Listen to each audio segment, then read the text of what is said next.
Accessing. When TV and radio collide. Love it. Wow. This is what you get. You're listening to JJ and Alex. Presented by G2G Bars. Don't touch that dial. On 97.5, the KSL Sports Zone.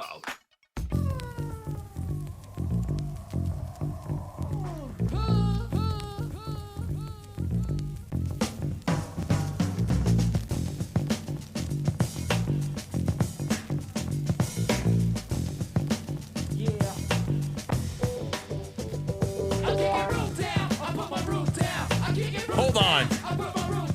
Jeff Fisher's in the room at the AFL at the Arena League Bowl. This is epic.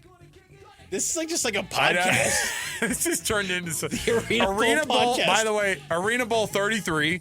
Jeff Fisher. They just had the general counsel for the AFL on the halftime show. A little different than getting Shakira or Nelly at the or Big Nelly. 12. Highest ratings at halftime. Optionality. So, Jeff Fisher. So guess what he is? He looks younger than he did as a coach. He looks phenomenal. Guess what his title is? Interim commissioner. You think this place is going through some turmoil? Maybe some guaranteed this is like operated by Goldman Sachs or something. You know what I mean? The AFL's on life support. But You know what? We're watching it. We're helping out the ratings. We're watching football in July. We're watching the freaking Arena Bowl on two different TVs in this building. I love it. All right. Mitch Harper, Alex Keary here on the program. Even if Mitch Harper is not in the room, he still affects the media availability of players. Forced his wife to ask a question on the BYU panel. I did not force my wife. Love it. She texted me and said, "Hey, get a soundbite. Hey, honey, get a soundbite. I'm on my way back from Vegas." It's like, you got your Zoom recorder, like that H6. I'm gonna need you to. Hey, listen, when you go over there, and then hey, plug in the mult box. Hey, follow-up question. Hey, babe, can you plug into that mult box in the back? It is funny. Bring the XLR? My favorite part is that BYU players don't just recognize you; they recognize your wife. That's Mitch Harper's wife. Don't answer. Yeah, don't answer that question. They're like, keep quiet. That's Mitch's wife. This isn't just a normal fan question. He's like, I have my agents all over the valley. They will ask questions for me at any given moment. Mitch Harper doing the Lord's work. Yeoman's work. he's charging. He's getting there. All right. Here's what we got. We got to kick off the hour here. Let's get into a little bit of an uncomfortable conversation with the Blake Anderson situation up at Utah State. Getting some clarity today after the firing did go through officially yesterday. The school originally with 2 weeks ago with the intent to fire Coach Blake Anderson, allowed for that grievance process to go through and for them to file their own what they thought was problematic at the very least of the firing of Blake Anderson. And as of yesterday, after that 70-page document was delivered from his lawyer, the school still went through with the firing officially. That's where we're going to kick things off. Our program brought to you by G2G Bars. All natural ingredients and no preservatives make the G2G Bar perfect for anybody who needs a quick, tasty, nutritious boost. Let's jump in right here with the cut. It's time for the biggest story of the day. This is what made the cut with JJ and Alex on 97.5, the KSL Sports Zone. And this portion of the show brought to you by Trajan Wealth, TRAJAN Wealth.com. Trajan Wealth for all of your local trusted financial fiduciary needs. TrajanWealth.com. All right, Mitch, this is a tough one because Utah State has found itself in that space where you don't want to be as a program, which is off the field issues, clouding what's going on with your athletic department. And in this case, you had what the school called Title IX violations as it pertained to both the domestic violence reporting and the sexual assault reporting portion of that Title IX.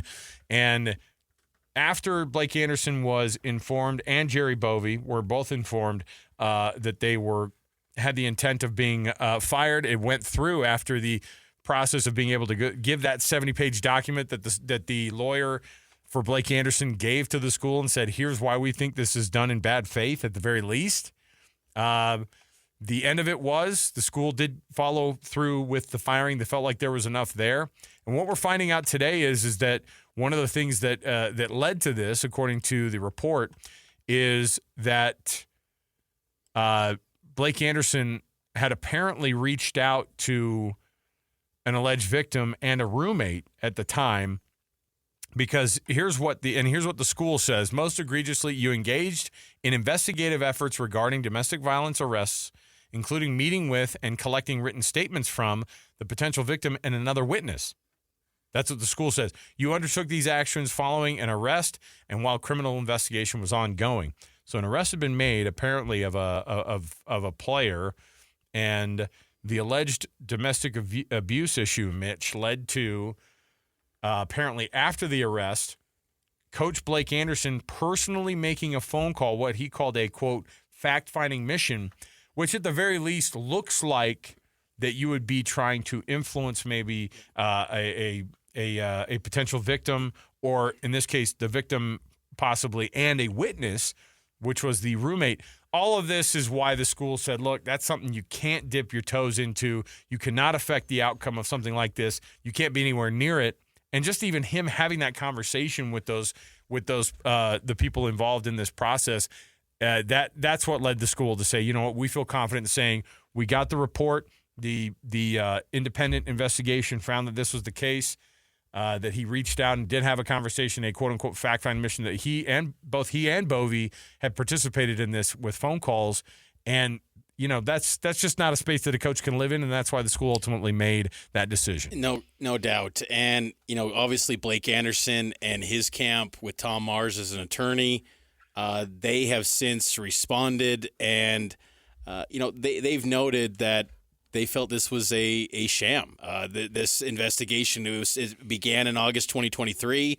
They said USU set in motion a, quote, sham investigation with the intention of firing Coach Anderson for cause over an incident that occurred in April 2023. But what Utah State is saying, I do believe that's a fireable offense because you cannot get involved with that. The thing is that his quote that he said, and I think before this came out about his fact-finding mission that he went on in April 2023, the quote he had on the record that was recorded in 2021, that was something I think initially when this came out earlier this month, I think it influenced a lot of people's opinions. I was very curious to hear from Blake Anderson and his team, and they issued a 70-page document. Tom Mars issued a little bit of that for the public today. Yeah. But to go on a fact-finding mission, you got to let the legal process play itself out. There is no athlete that is bigger than wins and losses, and I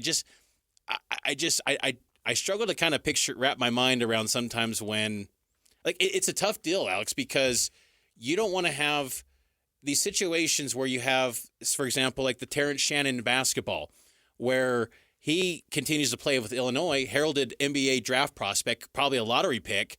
His stock plummets. He does still end up going to the first round, but he probably would have been a lottery pick had he not had the allegations of rape surrounding him, and that ended up being his name was cleared, and there was evidence that never happened. So you want to let people be innocent until proven guilty. I don't think we should just say someone is done and their career is over, but let the legal process play itself out. Don't do your side mission just to get a player maybe cleared and have him still play. If you're getting in that world where the player's putting himself in that position or there's some investigation happening, you got to let that play itself out. The coach can't get involved. And to do that, I mean, what Utah State is saying, I think that is fireable. And I think that's something that is it right? Like the timing's terrible, and I feel for the players at Utah State. That's bad. But you know, as a coach, you can't do that. You have to let the legal system play itself out, and it's tough. I mean, these are deals where you know, you got to let the legal system play itself out. You can't have your own side mission. So something that was, and you spoke about the players, and they're the ones who are going to, you know, they're going to end up having to deal with the fallout of this whole thing and kind of do it without the coach that got them to the spot where they're in. Yep. And you know, what we don't know too is what there's a potential victim, an alleged victim in all of this that nobody's having the conversation over. That's why you have this. That's why you have the Title IX. That's why Title IX is why it is.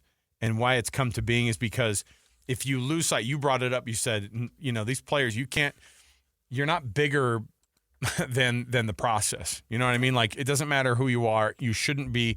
And so reporting these things, making sure victims are taken care of first, that's why this is a violation according to the school, right? Yeah. Here's the statement that Ike Larson made. Now, Ike Larson is, one of the biggest names on this roster for this Utah State team. He said, as a local kid, this is what he put out on Twitter. As a local kid playing for my dream school, I'm heartbroken over the dismissal of Coach Anderson and Jerry Bovee, Amy Crosby, and Austin Albrecht. That's Amy Crosby's the one that was apparently that was the name we didn't know about initially. These great people have helped make me the person that I am today. I've elevated my experience as a student, athlete at Utah State University. All of them care deeply for every student, athlete at Utah State. They care about us as people, not just players. I cannot express enough how big of a disappointment it is for every student, athlete for Utah and for Utah State. It's time for all Aggie Nation to lock arms and unite as one. Our goal has stayed the same as we go prepare for a Mountain West Championship. Go Aggies. Ike Larson and many of these other players are trying to piece together how to figure this thing out. And Nate Dreiling has got to figure this thing out, too, as a brand spanking new interim head coach, a guy who was hoping to just go in and build a defense. That was his job. Born in 1990s. That's the era now we're entering with coaches. It's making you sound young. Yes. Making you sound old, Mitch. I will say Nate Dreiling being around him at Mountain West Media Days, he's got his stuff together. I think he does. And if there's someone that can maybe rally a team, and he's faced, his wife overcame cancer recently and has been cleared. I mean, the feeling is that guy, if there's someone that can overcome these massive hurdles for that team this year, he seems like he could be a really good candidate. But, I'm fascinated to see next, Alex, is, how much further does this go into the courts with, because you read the snippet that Tom Mars and his team I'm looking at it right now. Released. Yeah. I mean, they're going in on Utah State and saying this is a sham. And they pointed to examples with Kansas's David Beatty, how Kansas out of thin air kind of pulled cause and found a way to get out of paying out the multi-million-dollar buyout. I mean, they are not holding back. So I'm really fascinated to see what happens next legally. I'm sure it'll probably get, I would assume, pretty intense in the courtroom. That's the thing that's interesting, too, is that they're actually going to be – so now it turns into – it's not a termination thing. It turns into a recouping of a buyout. Yep. And then it's a money question. And I think it's also a deal where, for Blake Anderson, I'm sure he still wants to coach, and he probably wants his name cleared. And, and if you're going to go someplace, that's the way you do it is to be like, look, at least I'm able to point out. I felt like so their argument that they're making here, and I'll kind of further along what some of the things that Tom Mars said. They point out, he was trying to find out exactly what had happened. He's trying to find out. First, he was trying to find out why he got arrested. So that was the thing that apparently the police department, goes, hey, we're not talking to you about that. Like, we don't, you're the head coach, but we're not talking to you about that. So he's then, okay, I'm going to find out why this player got arrested. But it all seems a little bit, it's difficult to sell that it was a normal process, because it's like the head football coach making his own personal phone calls to a roommate and to an alleged victim. That on its own sounds and feels like it's a bad deal. You know what I mean? Mm-hmm. Like, and by the way, if your player gets arrested and you tell the school, you say, hey, look, it looks like one of these players got arrested. And I'm not sure what it's exactly for, but it might be kind of surrounding this particular thing. And I know the Title IX office needs to have a part of this. And so I'm just letting you know, because maybe the school at that point hadn't known. Yeah. Right? The police department doesn't just go straight to the school and go, hey, we're investigating this player for this thing. That's not what happens. The police, like, fresh into an arrest, they don't first go, he's on the football team, let's run this up the flagpole and make sure he gets there. They might know that, but as a police department, you have to make sure the law situation is taken care of first. So all the other peripheral stuff of a coach finding out, an associate athletic director finding out, or a deputy athletic director finding out, people at the top, whatever. And I think that there may be a little bit of an idea of maybe he was trying to do the right thing. Yeah. but it wasn't handled correctly. And so I think that's the part. They cited a morality and good citizen clause. That feels bad, where you're like, I feel like I was trying to do the right thing here. And so then you go, all right, was he actually doing that? I bet, Mitch, that we end up with this thing that there ends up being a settlement outside of the courtroom, and whether or not it's the full buyout or whatever. But sometimes in cases like this, the school will move on from this situation by making sure that there is a settlement, and whether or not it's very much money or not, I don't know. I don't know what that's going to look like, but I think in the end, we're starting to find out that Blake Anderson was like, look, I get it. You're probably going to let me go, but I'm not going to let you go without a buyout. I'm not going to let you go by just getting away with just kind of making up what they're calling a sham investigation to be able to do it. And in the end, it sounds like things weren't handled correctly, at the very least. And that's a tough thing. And these players are also having to go, all right, well, Ike Larson, by the way, as of today, was the first time that he would have been able to have gone into the transfer portal. Yeah, they have 30 days now. They can go into that portal. But it's freaking July 19th. Yeah. That's not a time to go into the transfer portal. You wonder, I mean, and this is just kind of talking this out here, but you wonder in this era of the NCAA how they are frightened of any sort of lawsuit in their way. I mean, this is kind of a one-of-one situation, but to me, it's like you almost should give those Utah State players almost an extra year of eligibility in the same breath as COVID, where it's just like this is we had the season ripped out from under us at the very beginning, and we had no ability to be able to even go somewhere else. And so Ike Larson, who's going into his junior season, right? Yes. If you're him, we were just talking about this before the show too, is like, look, maybe they have a bad start, which you could very well see. Maybe they have a very slow start. And then if you're Ike Larson, you go, I'm out. Yeah. I'm out now. Or if you're Jalen Royals, right, where you just go, dude, I'm out. Or if you have a red shirt, you just play 4, and then, like, if it's not working out, then you say, I want to sit out. Moving on. Yeah. Yeah, it's a crazy thing to have to watch. And I don't think any fan would blame those guys, but I will say it could be a great story with Dreiling and these players if they can put together a product that's pretty solid. I mean, Utah State football has had some good offenses. The defense I thought last year was a struggle, and Dreiling's been working to get that right.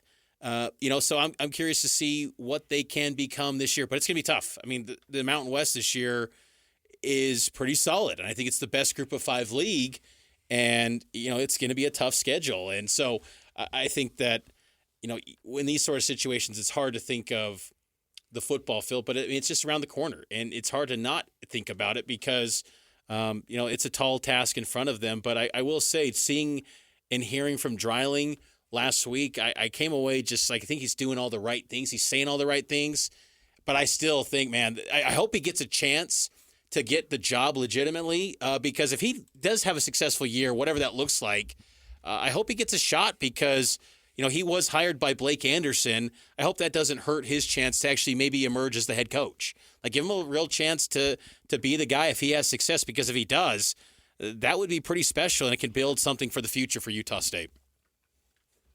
It's a tough situation for everybody involved. There's not one group in here that's like, oh, I feel like this is a good thing for us, right? Because Diana Sabu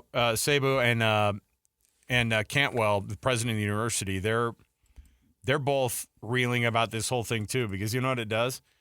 The front porch of the university, which is athletics a lot of times, has just taken a massive hit. Yes. And from a PR perspective, from a quality coaching perspective, certainly whether or not Blake Anderson was going to be long for the job here in Logan, I think people could have that discussion too. But in the end, it's a pretty wild weekend or a week for this Utah State program. It's crazy. It's been a weird couple of weeks, and jammed in the middle of all of it was Mountain West Media Days. Like, great, awesome timing, right, for Nate Dreiling to go, I'm sorry to do this to you, man, but you got to be the face of the school for a minute. And these athletes, same thing too. So, all right, we'll take a break. We'll come back. All the latest news and notes from the league and the locals in the NFL. JJ and Alex bring you the NFL Blitz on 97.5, the KSL Sports Zone. All right,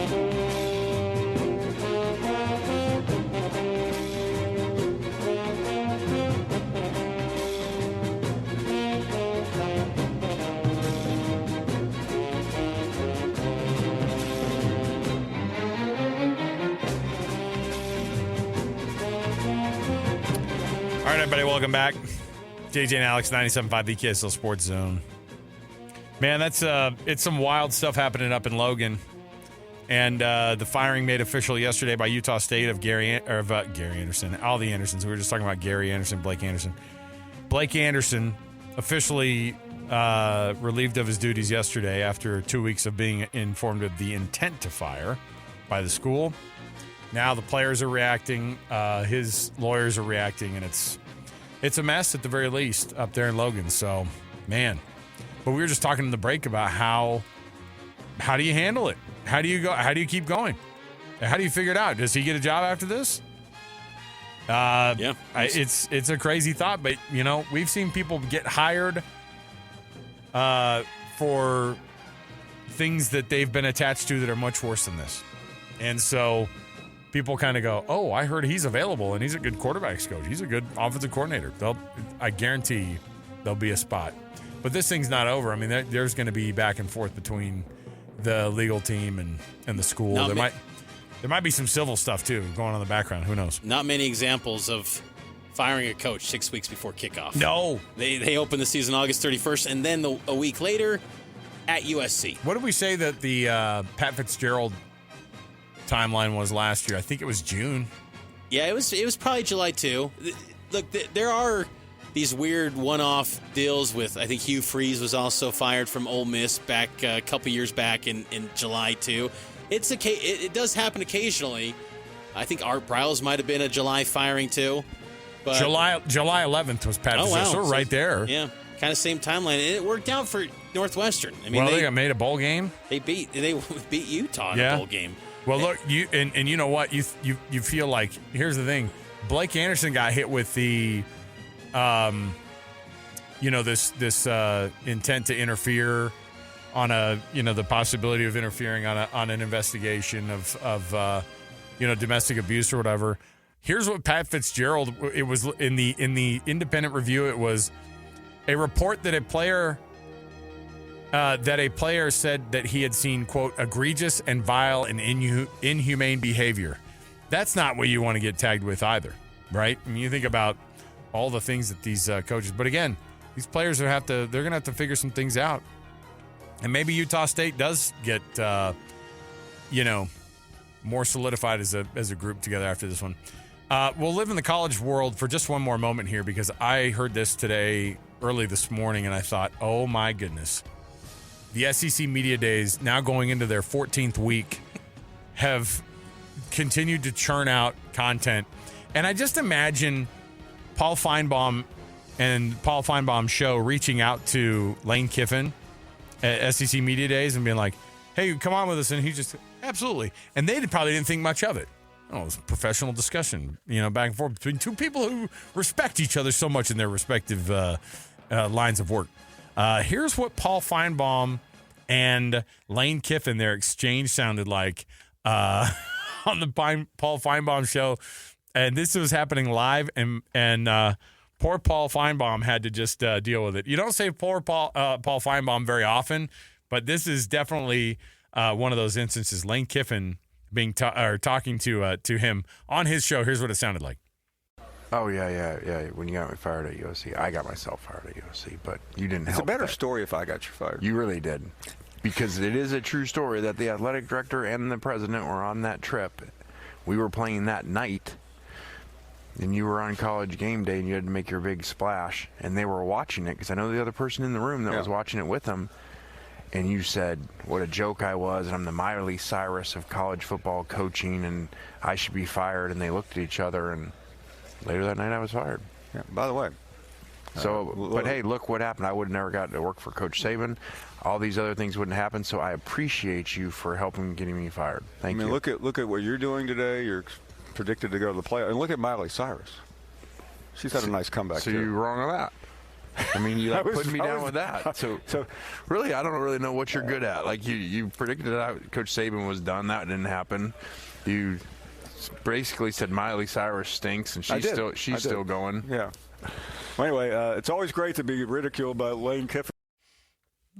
Like it wasn't That's like awkward. Here's the thing: it wasn't like the fun, like jovial yuckity yuck. It was definitely like Lane Kiffin going, "I'm going to make him sit in these feelings. Yeah. I can finally say all these things." I love how he's like, He didn't have that ability a couple years ago at Ole Miss, but now he's built up some stability in the role. He's on the a back legit, of Jackson Dart, Yes, he's a legit Kaysville native. legit SEC threat this year. Ole Miss is going to be a squad, and why not? I mean, hey, look, Finebaum, you know what? When you say those sort of things, the media member, you got to have a thick skin, and look, you're gonna stand anger on some it. people. You never in this job want to make things personal. Sometimes Finebaum's commentary like that, it's like the blow up comparison to Miley Cyrus. I could see how, Yeah, Kiffin's like, really? Like, what does that mean? yeah. But I love how they had to do this whole like Miley Cyrus's career comes up is also a comparison. Insane. was her career ever that like down and out? Was she getting fired on a tarmac? And it's always been pretty solid. Came in like a wrecking ball. I still listen to that. Oh my goodness. Yeah. No, I don't know what her current state is. She's Because probably now an she influencer. because now she just pops up in the memes of that thing going, yes, it's the journey that's and then the guy on the toilet or the dog going, you say it's the journey that matters the most anyway. You've seen that, right? Yes, I've seen that. I've seen it 4,800 times on my timeline. I can't get enough of it. My kids blow up every time. Oh my goodness! So there you go. That was my favorite thing that I heard over the past little while. Big 12 Media Days. Thanks for only being 2 days. Oh my goodness! I 10 don't know, weeks of SEC Media Days would be tough. Mitch. Listen, don't say that like that. One, because you know that's going to happen at some point. Oh, we see Florida State and Clemson. Clemson, which by the way, we saw it immediately yesterday when you added them to the conference on your on NCAA. We saw it immediately. I was like, what's going on? And we're looking at it, and I'm going, That looks pretty nice. Anything in that game feels kind of real. I know, I get it. I get that Idaho not being the SEC champion is that's not a reality. But you know what? A 48-team super conference could be. Can you? I was going to actually ask you this. Do they cap a number of like what your conference looks like? I know you can't readjust the college football playoff. Yeah. That's one thing that 20 teams in a conference is the cap. That's the cap. Yep. So if That's we're using stupid. the video That's not game real. to That's tell stupid. the future, That's not real. Okay. Big Ten's only 2 spots away from being capped by the video game. That's why you have to say, I'm ready for those. I'm ready for Florida State and Clemson if you're going to get 2 teams to add. Because Brett Yormark, guess what the vibe that Brett Yormark had at Big 12 Media We're Day? going to be additive. We're going to have culture. I love the voice. We're going to be additive. Listen, guys. Listen, I love the question, but I love optionality. You know, we're greater than 12. Optionality, a great word. We're greater than 12. We've brought that in. When I got my wife pointed out to me, she woke me up this morning and said, "Sweetie, can you believe when you got here to the conference there were only 10 teams?" But thank you for the question. I appreciate the question. Thank you for being here. Like, your wife did not wake you up and go, "Can you believe the journey you've been on?" She just nudges She's everyone not- and says, It was- "Babe, it you was went only- from 10 to 16 It's teams BS. in the Big 12." It's so BS. Like, I've said this too. Bob Bowlesby was not a phenomenal commissioner, but you know what he did? He scrambled. Oh, yeah. And found 4 teams as soon as Texas and Oklahoma left. You know, and So Brett Yormark being like, I added these teams and I'm amazing. Come on. I will say this, though, with Yormark, compared to when you bring up Bowlesby was unprepared for Texas and Oklahoma to leave. Yormark will not be unprepared for any moves. I think he will be ahead of the curve. Coach Garcesian. Garces Garcesian. Sarkeesian? No, it's Garcesian. It sounds like a type of pizza you can get. I'll take the to Garcesian. give Coach Garcesian. Garcesian. He'll be prepared. And look, the thing is, you think about it with Florida State and Clemson. I know you guys have Is been that a talking real about it this move? week. Is that a real move? Too much money involved. There's no way they could get out of that I grant think rights. McMurphy made a great point on your guys' show. we always forget that Washington and Oregon go to the Big Ten at half price. Yeah. And that's probably the only reason they went. And I got to think that the Big 12 maybe could put together some sort of media rights for Florida State and Clemson that's higher than that. And then you factor in that naming rights, which he said here on this station that he is very interested in. And there's it's going to be the Totino's Big 12. We know. Bring it on. But if they're paying $50 million a year, and that can bring you Florida State and Clemson, bring on the pizza rolls. Mom, I need some pizza rolls. I'm playing college football 25. My segment. I got Florida State and BYU in the Big 12 title in Arlington. Oh what? My goodness! How amazing would that be? Wow. Clemson and BYU in the Big 12 championship in 2027. The best meme, though, was from a Clemson beat writer posting a picture of Dabo. The Big 12, we've been worshiping the Big 12 at Clemson forever. The 12, it was like some religious quote. I was like, I love that. Because I could see Dabo saying that. I know. Our NIL's God or something. What did he say? I could see Dabo. I could see him embracing the move. I could see him going, it's the heart of college football. Right? I could see him having all the right things to say. He's like, I love it because we can add guys out of high school from Texas because I won't go to the transfer portal. Yeah. Extend their recruiting reach. Ridiculous. I hope it happens. I don't know if it's going to happen. I struggle to believe this one as much as I did the Four Corners. But, man, if anyone's going to get it done, it's Brett Yormark. Like, that's the dude that's going to make it happen for the Big 12. It's him. The Lexus Big 12. That sounds all right. I'm trying to think of because Allstate is the rumor, right? Allstate makes sense though because of just they're in all states now. I mean, right. If you get South Carolina with Clemson, they're in South Carolina. I mean, you're everywhere, man. So why not? You're in all states. Allstate 12. It's going to be like the Qantas Airlines. It's going to be like Qatar Air. Yeah, when he mentioned Barclays here on the zone, Yormark's like, Barclays, because we wanted to be global. We wanted to be international. I was like, oh, geez, like the Barclays 12. The Barclays 12. The big Barclays 12. It probably, since the Big 12 is known as the truck stop league, it probably does need to be a Buc-ee's or a Maverick. Maverick's branching out into Vegas, which is a big market for us. We got to get into here. I'm working on my Yormark. I'm trying. I'm going to do some... Maverick is making a huge impact in people's lives. 16. Yeah. I'm going to do a state of the radio station address for all of our coworkers. Going to get on the stage. All right. Let me reemphasize that again. We're the best radio station in the country. We're the best radio station. We're the deepest radio station in the country. We're mobile. We'll go anywhere. We'll be anywhere at any time. Hey, he is fascinating. Him and Coach Prime, man, they capture an audience. I can't tell which one is the biggest shyster of those two. Can't tell. I think, actually, I'm pretty sure it's Prime. We'll see. All right. Catch 30 Seconds to Mars on the Seasons World Tour 2024. Special guest AFI as they make a stop at Utah First Credit Union Amphitheater on July 30th. Get your tickets now. LiveNation.com. Listen on the zone all day. On Tuesday, July 23rd, of course, we're going to be out on the 24th, but you can listen. Our Win Ticket Wednesday is turned into a Win Ticket Tuesday next week. So take a listen to that. You can win those tickets. All right, we'll come back. We'll take a quick break here. We'll come back and we had zero NFL stories in the NFL Blitz. I apologize. Actually, you know what? I'm not going to apologize. Hey, you we've know been why? doing Arena Bowl We're watch. mobile. I know. We're mobile. We adjust at any time for anything. We're bringing in private equity. We're like the pros. We're basically, I love the Barclays Big 12. Some English or Scottish bank comes in and sponsors it. I was at Continental Airlines and I changed it to Izod Center. Izod 12, baby. They got a store in Traverse. All right. We'll come back. More to go around the corner. 97.5 the KSL Sports Zone. Wrapping up the hour with our picks for the best and worst moments on today's show. As JJ and Alex want to hear your best and worst of the day.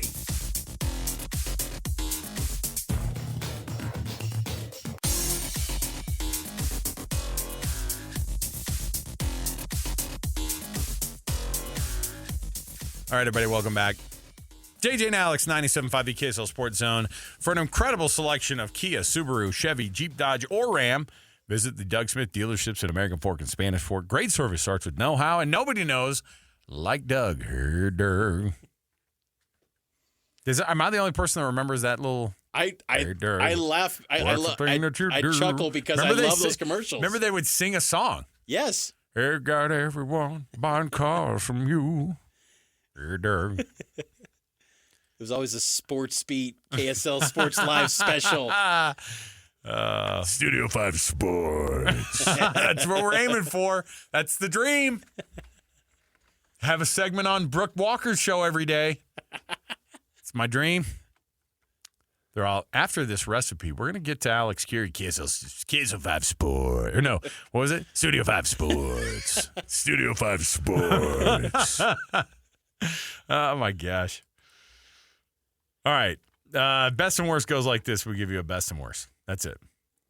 All right. The best is if you're on Team USA and you're playing basketball, you have to have people remember the past and how important that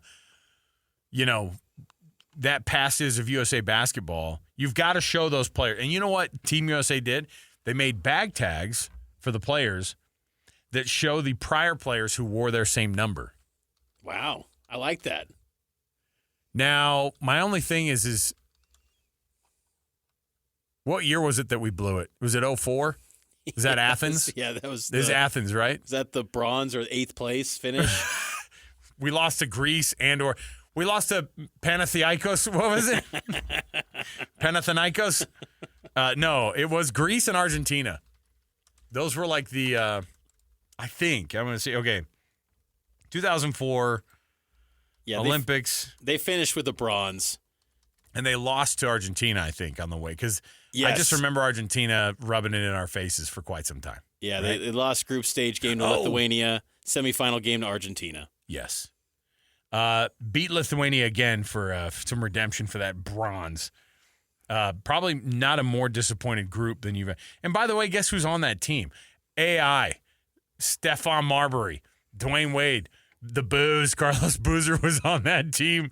Carmelo Anthony, who is, I think, the most decorated Team USA Olympian of all time, right? He's played on the most. He's got the most gold medals. Yeah.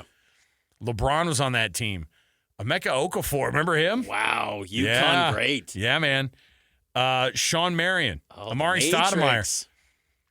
Tim Duncan was on that team. Lamar Odom.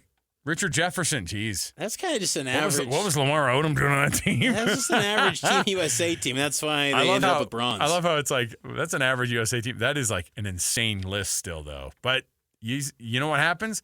Guys don't take it serious for 1 second. So what you do is you show the guy who's wearing Lamar Odom's and you put an X through it and say bronze medal doesn't exist to us anymore. So you don't want to highlight the roster from 2004, but a lot of those guys went on to, the Redeem team in 2008 when Kobe was like, we're going to show people how it's really done here. Yep. That's the one thing that I'll be like, hey, Kobe, thank you for bringing some fire to the Redeem team. Because he's punching people in the mouth. He wanted it bad. Yeah. All right. That's best. Worst? Oh, man. Did you see this is still keeps and he had a decent game yesterday. So all I had to hear the whole freaking time was how Bronny James is now the odds-on best, most bet on Rookie of the Year choice than any other player at multiple sports books. Now, that's the same thing. You throw $10 on Bronny James just for fun. Because I think it's still what are the odds? Hey, Jeremy, what do I get if I put $100 down on Bronny? 250 to 1 as of July 6th. I know, but he can do the math in his head. What is that for me? How much you putting on? 100. That's $2,500, right? Correct. Yeah. I did that math way too quick. See, you're learning. You're learning. I'm going to Idaho. I got to play the lotto just to feel good about it. Too many people driving from L.A. to Vegas to just bet on anything stupid. Lakers. Yeah, but you know what? That's so dumb. So dumb. Anyway, but congrats to you guys. You got one of the Rookie of the Year candidates. Dalton Connect, baby. Oh, yeah, him. I was talking about. That's my pick. Connect might be just like, what the hell, man? I did all this work and I have to hear this? Maybe it's nice because you're like, pressure's off. For him. Yeah. Pressure's off. I can just play. All right. Jump out one final time. Tom Curl and his team putting together great deals for this one. So take a listen. Tom has some deals, and guess what? He can get you the best deals even when it comes to the Ashley furniture, right? Well, you forgot that we're right next door to